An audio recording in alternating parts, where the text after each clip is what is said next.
Welcome back to Walsall Fan TV. I'm so pleased to have Walsall Foundation Director Adam Davy joining us. How you doing, Adam? Hi, Simon. Yeah, very well, thank you. It's good to have you back with us. A lot happened in the last 12 months. Yeah, as is usual, I think. A lot on the pitch, a lot off the pitch, a lot in the foundation. So yeah, we don't stop. You know, we go 12 months of the year.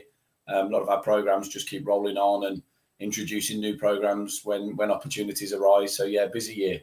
Yeah, and of course you had the 35th anniversary in December, so that was good.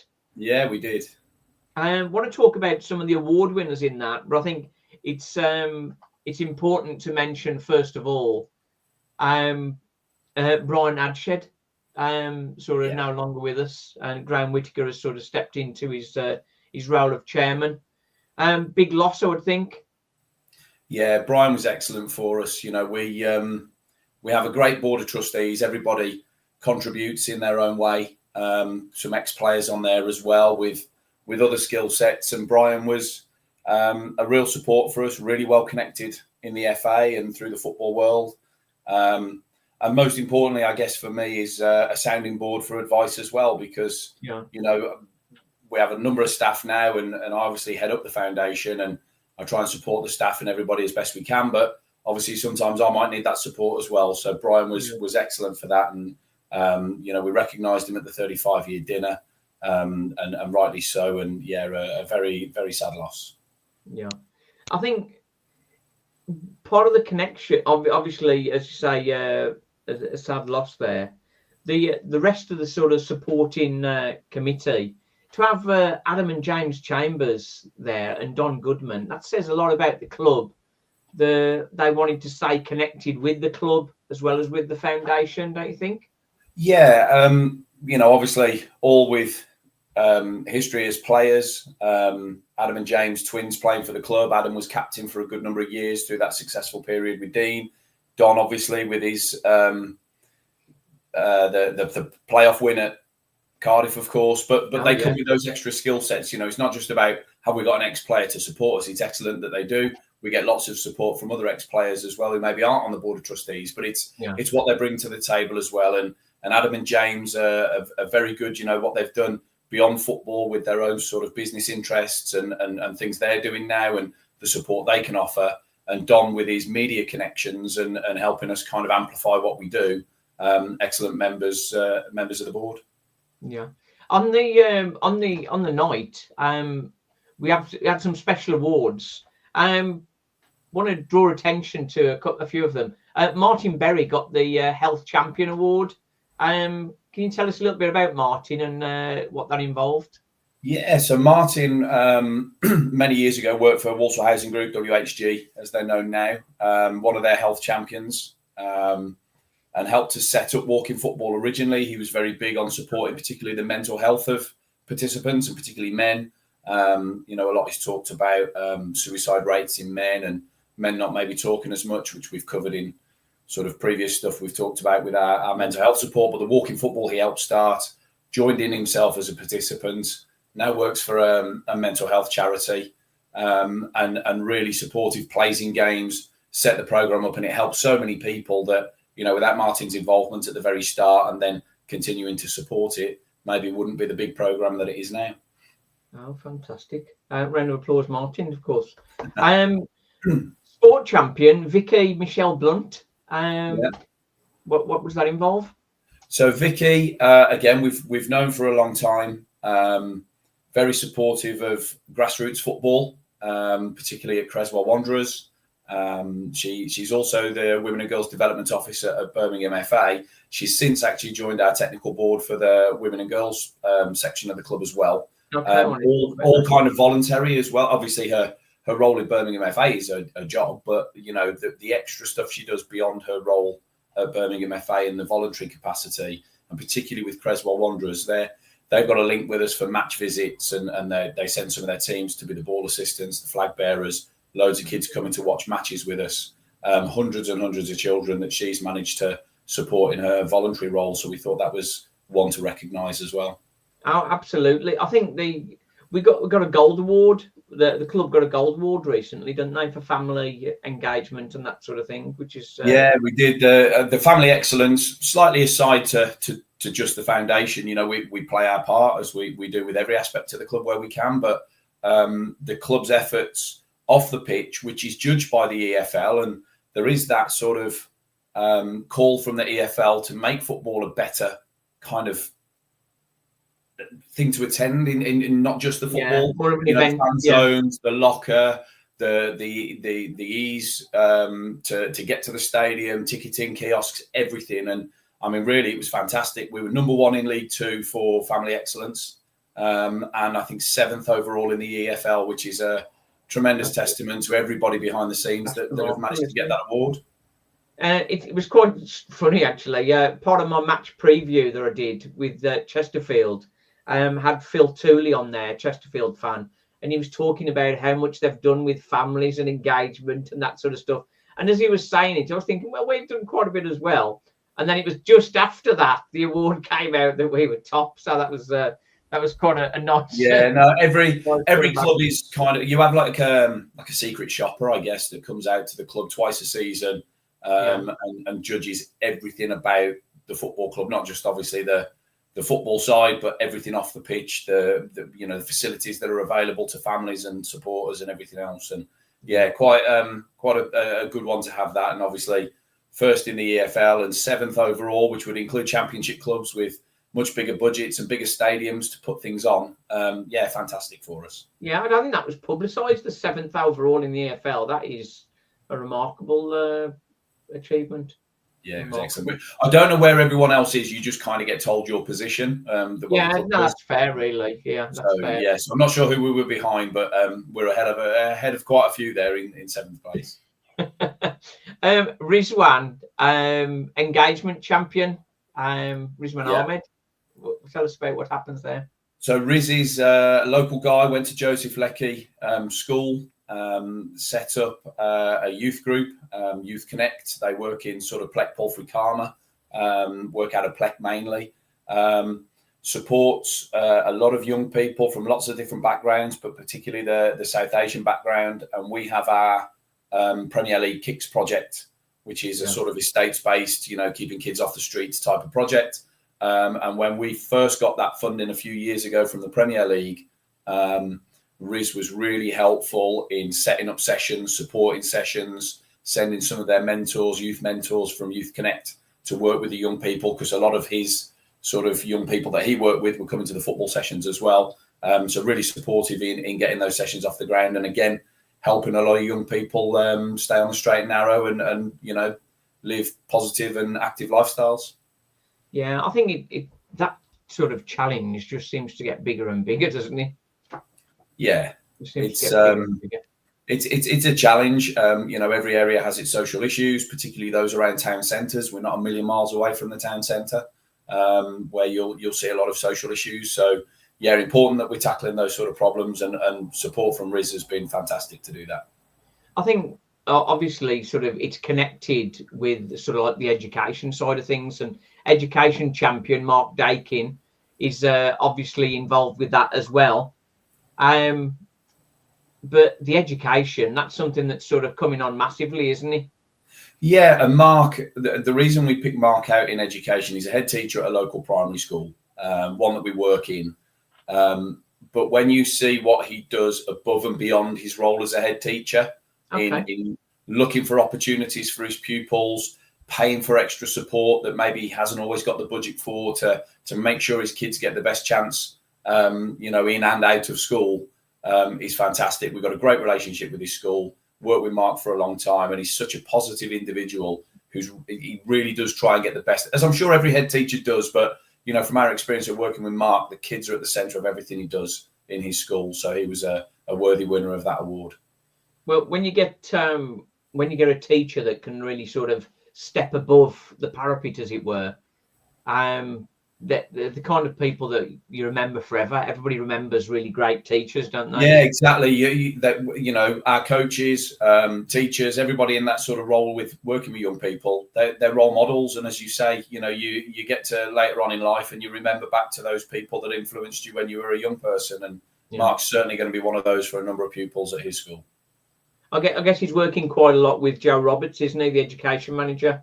Yeah, Joe links in with him. We've got staff that go out and deliver the PE curriculum, extracurricular activities. They bring kids to the stadium for educational visits and everything like that. So, I think we've recently supported a couple of summer fairs at his school, taking down the inflatable goal and stuff like that. And really positive at their school. And of course, gain them to the ground as well. Sort of like the school partners ticket record. So like 1888 sold for the that last game. I forget which game it was, but we did the crew game was the November game. It fell on Remembrance Day as well. It was the sort of military day that we did as well. So that was the crew game. I think from memory, the game finished 1-1 with a late Nathan Lowe goal. And we did 1,888 tickets, which is the highest ever. A few people thought we'd fudge the figure because obviously 1888 has its place in our history. The last two out that wanted to come in said no, sorry. Said no more. We bought 2 tickets to get it up to that. But no, it was a genuine number that we had. It was the highest we've ever had. And actually, we then did the Wimbledon game in March as the second one of the season. We always do 2 a season, November and March. Again, Taylor Allen scored a free kick for a late equaliser there as well, 1 each. And that was actually 1,982. So we actually beat the record again, which will feature, I'm sure, when we come to put this year's report together later on in the year. But 2 fantastic games, and we've got the bit between our teeth to try and break the 2,000 mark now. Over past years, generally, the school partners match has ended up not a very good game, isn't it? So to get through both of those without a defeat is sort of I think we might be 5 games where we haven't lost. There was a bit of a feel around supporters, and it was right. We used to have a sort of poor game, maybe lost a few, but the last couple of seasons, I think we're up to 5 games now where we've won some, we've drawn a couple, got some late goals, and played some better football. So hopefully a few of those come back. Yeah, I remember that. I think one of the first times we spoke, we talked about that, and it sort of put so much work into getting people in the door, getting young people in the door, and then the team sort of don't really sort of reply to the billing, as it were.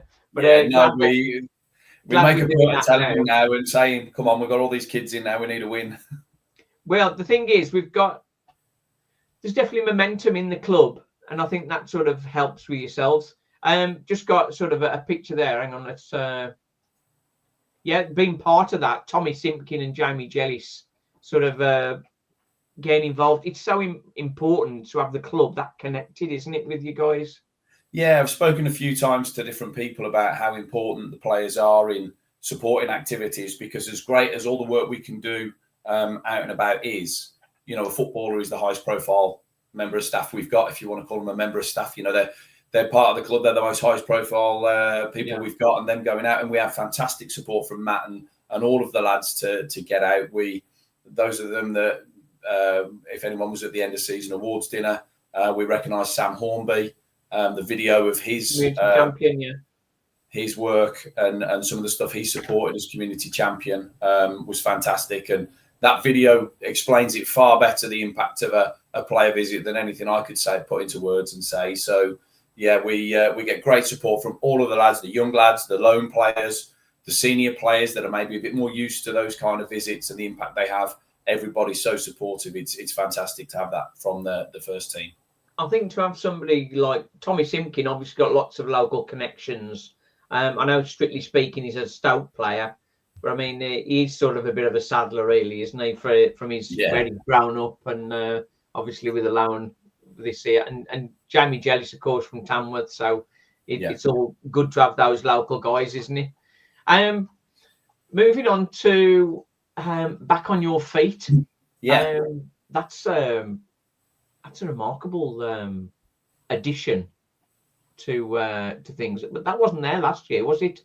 No, I think since we've last spoken, this is a new project. We were approached, it's coming up to nearly 2 years ago now, by West Midlands Combined Authority, the Job Centre, and it was actually Andy Street at the time who was Mayor of the West Midlands. There was a big push on lockdowns had meant a lot of people 50 plus had lost employment, furloughed, then maybe made redundant, and then struggling to maybe get back into work with the new age of digital workers and younger people coming through. So we were asked to first of all target 50 plus, those people that have fallen out of work at 50 plus and are trying to get back into work. We did a small pilot that was locally funded. We then put it forward for extra funding from Sky Bet, who are obviously the league sponsors, and they funded that. And we've run 4 more cohorts this year, so 5 in total. Well, we will have done when the last one runs from June. 5 cohorts. We get about 15 to 20 people from the job centre from each cohort. They come down each week for a football session, whether it be walking football or just a regular kind of 7-a-side game. Come down for the football session, then come in the classroom. We get tremendous support from The Link, which is Walsall College's sort of adult education hub. They help with advice on getting employment, CV writing, interview techniques and things like that. Job Centre come down with their sort of folder of jobs that are available at that time. And we try and create that real positive feeling amongst everybody that they're all supporting each other to find work. And reporting on it, we're working somewhere near 50% of participants getting back into full-time employment or education. So a real success story, as well as a really important project to run as a whole. Yeah, I think that's definitely the case. I think connecting it with fitness is another thing that's important as well, isn't it? I think particularly people in their 50s, I'm obviously nowhere near my 50s yet, but it's a fit mind.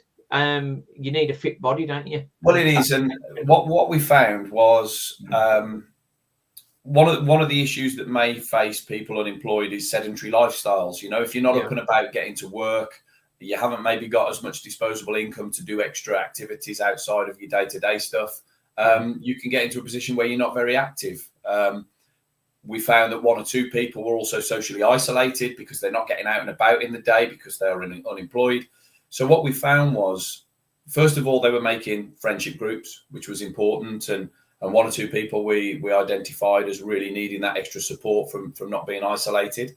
But the fitness was important, obviously making them feel better about themselves. A lot said about how well you feel after you've done something physical. So that was important. But what we also found, which we didn't necessarily expect to begin with, but it's a really sort of happy positive that appeared, was the football broke down the communication barriers as well. This was 15 or so people getting together, didn't know each other.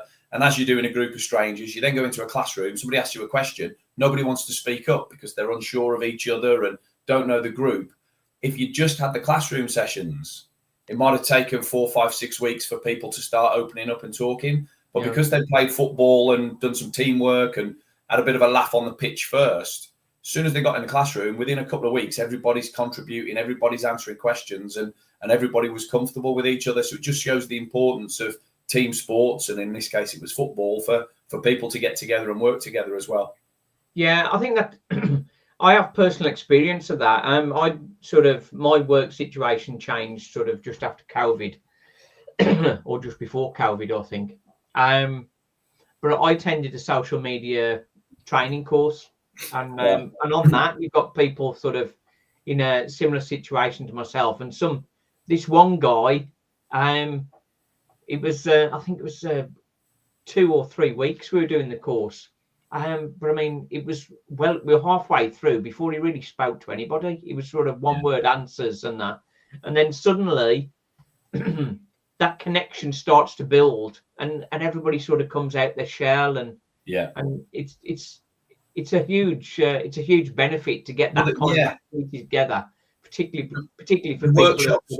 The workshops got to bring that all out, haven't they? The workshops, when people start opening up and answering, the workshops gaining their sort of impact because people are sharing ideas and talking to each other, and the quicker you can get that to happen, the better. And that peer-to-peer support and people comfortable to speak up in front of strangers. You always worry, is somebody going to think what I've said is silly or whatever. That all seemed to disappear because of the football very, very quickly. So we got so much more out of the workshops as well, which was fantastic.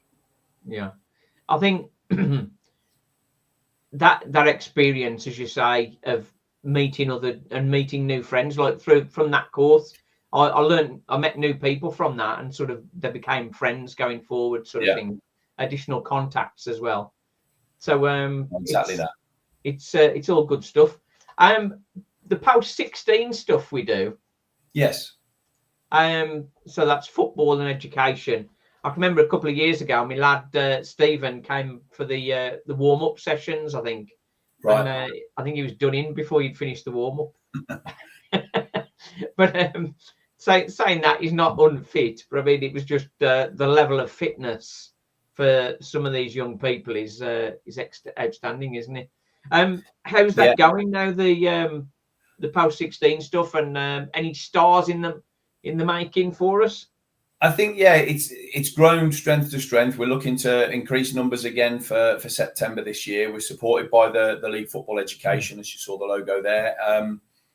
It's really geared to. There's a lot of young people that want to be footballers. Maybe don't get spotted. Maybe aren't quite as good as those that do end up in youth academies, like we've got our youth team at the football club. And this is a way in which they can stay engaged in the football club, still train and play weekly with us, and do their BTEC. What's really important is, as much as the stars in the making, you may get one or two that have slipped through the net and come in that bit later. I think when we signed Corey Roberts many years ago, I think he was on a Birmingham City sort of post-16 education program. We weren't running one at the time, and that's where Corey came from. So you'll get those that slip through the net, but more important is when they get to 18, what can we pass them on to beyond that in terms of the world of work and education? And we've got a great link with Wolverhampton Uni. Their sports campus is the Walsall campus up the road from the stadium. And we make sure that we show these young people all the opportunities they can have to continue their education at uni. And part of that agreement is if they do go to the university, they can then come back to the football club with us to continue sort of volunteering and creating dissertations for their degree programs and stay linked in with the club and get their work experience with us as well. And one extra positive that was a slight anomaly this year in the numbers was we got 9, I think it was, of the first team that were all doing their UEFA B coaching badge. Off the top of my head, there was Danny Johnson, Charlie Lakin, Oisin McKenty, Ryan Stirk, George Barrett. There's 3 or 4 more off the top of my head. But what they were able to do is we worked with the PFA. The PFA put the pros through their coaching badges, and they actually coached our post-16 players. So this year, those that were on their college program, BTEC sport with us and playing for the club each week, got coached by the first team as well. So a tremendous opportunity for them.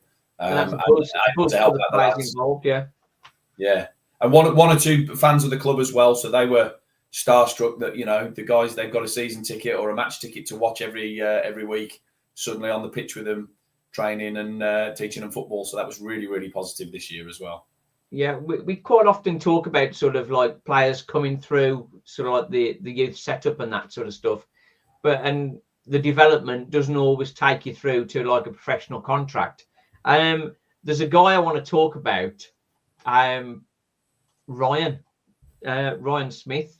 That's a superb story. Just share it for those watching. Yeah, we did a few foundation families. We found that obviously through our work, we'll support lots of people, and there may be connections there. Ryan, you can see the picture of him with Romain Sawyers in that bottom corner.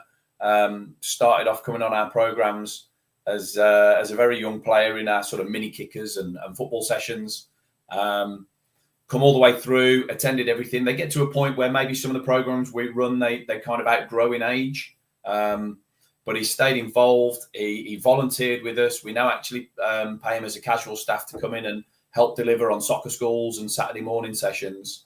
And he's come almost right the way through the scheme. And his dad, who's a steward at the club, also joins in some of our men's sessions as well. So there was a nice link with Ryan and Danny there. And as you say, there's people that want to be footballers, boys and girls now. The opportunities for girls keeps getting better and better each year. And we're looking to include a girls program or integrate some girls into the post-16 program as well. And link that in with Walsall ladies and the Walsall women's team. And the women's and girls, and it's great. And Ryan's a perfect example of that young person who's come through, and football can support them. And there's so many more opportunities in football than just being a footballer. A lot's made of, particularly not in Ryan's case, but players that are released at 16, 18 from a professional club and then falling out of love with the game. And these are all the ways that we're all working towards to make sure that those players aren't lost to the game, and there's other opportunities for them. Yeah, you did touch on very briefly there the women and girls development. Obviously, we've got our own women's team now, haven't we? We have, yeah. And the Her Game 2 campaign and that sort of stuff gathered pace, and lots of girls playing now. It is, yeah, fantastic. There's Wildcats and Squad Girls, which is grassroots football programs through the FA to encourage girls to get involved in football to begin with. We've got a few youth teams, grassroots junior teams that are playing beneath the women's team, and then obviously we've got the first team women. There's a technical board that sit at the club that I mentioned. Vicky sit on that are leading that forwards. I'm part of that board as well. I'm really happy to be a part of that because it's such a growing sort of sport for women to get involved in now. A lot's been said about the Lionesses, the Women's Super League, the WSL, and everything like that. But I think everywhere, the women's game's growing, and for girls as well. And we've had 2 games at the stadium this season, both with sort of 600-700 attendances, which was fantastic to have that kind of support in the stands for the girls. And yeah, it's a growing part of the club, and hopefully we can bring it on even further next year as well. Fantastic. It would be remiss of me not to mention what's coming up at the weekend. Walsall in the playoff final against Wimbledon. What's your thoughts coming into that? Well, I think everybody, we all know the sort of drop off we had from top of the league to finishing 4th. But then you look at the last 3-4 games, performances picked up, obviously got the results. We've got some momentum now through the playoffs. We've got Wimbledon. We found that out on Saturday. And yeah, it's a playoff game. I remember the last one. I did go to Cardiff those years ago. Wembley was a big thing when we got to Wembley for the Johnson's Paint Trophy, the first time at Wembley. And obviously that finished in a loss. So let's say that this one finishes in a win and we get to go up. And as much as it might be disappointing that we didn't get automatic, this might be the most fun way to get promoted. So fingers crossed that's what happens. Other than winning the title, in some ways the best other ways through the playoffs. But it is a nervy thing. It's the roller coaster of football. The nerves are there, and I thought we played ever so well in the 2 legs. Professional performances, the away game, get through the away game, come back with an advantage. And to then top it off with Albert Adoma's quick feet and chip to the back post for Levi to get the second goal. It just topped off a really good 2-leg performance to get us to the final, and hopefully that continues and we're lifting the trophy on Monday. Well, we certainly hope so. There's we've had the joy, the pain, and now it's time for the joy again. Yeah, how much difference do you think it make to the foundation and the club if we were in League One next season? Obviously going up a league, you've got better opposition to play against, maybe a better brand of football as you go further up the leagues. And so, the football aspect for the club, I guess commercially will be, it's always better to be in those higher divisions and that higher focus on you. For the foundation, I don't mean this to sound, it doesn't make massive difference. We don't get more or less funding depending on the leagues you're in. As a foundation, we're judged on the performance of the foundation, irrespective of whether you're a Premier League club, a League Two club, or anything in between. So, for us, it's higher profile in general. If we do go up and not wishing to tempt fate, but if we did go up, you've got the likes of Luton, who were Premier League 2 years ago, and bigger teams that you could play. There'll be a bigger spotlight on us. And I'm sure League One will give the foundation more opportunities to highlight the great work we do because of that extra spotlight that the higher league will give us. I think you're right. Let's keep our fingers crossed. Fingers, toes, and everything, yeah. That we can get ourselves over the line. And I think on the balance of the season, you'd say we deserve it, I think. But I mean, fourth versus fifth, effectively, on finishing positions. So Wimbledon not to be taken lightly by any means. Not at all. Adam, we'll see. This has been great. It's good to catch up with you and hear what's going on. And congratulations on 35 years and your ongoing excellent work there. So thank you. It's great to come on and share a bit more of what the foundation does and spread the word. A lot's made of the foundation work. It's part of what we should be doing off the field. On the field's the most important, and not more so than Monday, but off the field, the family excellence, the great work the foundation's doing. It's nice to be able to share it and make sure people are aware of what we do. Massive credit to you, mate. Thanks very much. Thank you, mate. Cheers, everybody, for watching. Thank you. All the best.